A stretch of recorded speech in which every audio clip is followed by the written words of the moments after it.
I want to push you for one specific example of something that was traumatic to you, maybe something in your childhood or something, because there's still a wall there where you haven't given us anything that's really hurt you. Oh, completely, yeah, I haven't answered. So, I mean, I have a whole bunch of things, but I can give you a simple one that I've talked about already before, and this is one that everyone can relate to. Losing my father was bad. Me and my father were exceptionally close, but it's a natural part of human evolution. As you grow, you're gonna lose your parents. This is what happens, right?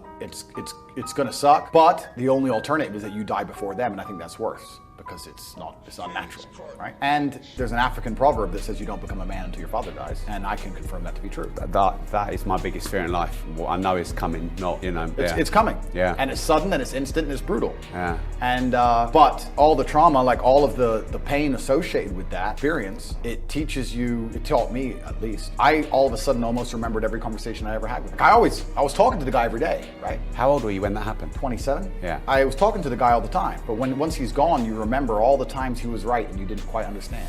All the times he was saying things you didn't quite get. All the times you talked back and you were absolutely and utterly incorrect.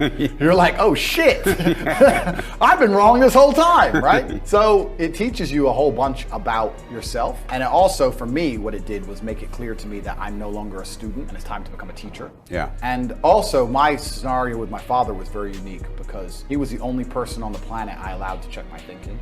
Even at the age of 25, 26, I had asked my dad if I was right. I didn't give a shit what anybody else said. You could get 20,000 people in a room saying, Andrew, you're wrong. Didn't care.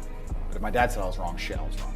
So once he wasn't around to check my thinking, I had to check my own thinking a lot harder, a lot more carefully. So yeah, I mean, that was a terrible experience. I miss him like the deserts miss the rain, but that's just life, right? The only alternative is worse. I don't think he would have been able to actually function if he lost me. So this is how it goes, and it's coming for all of us.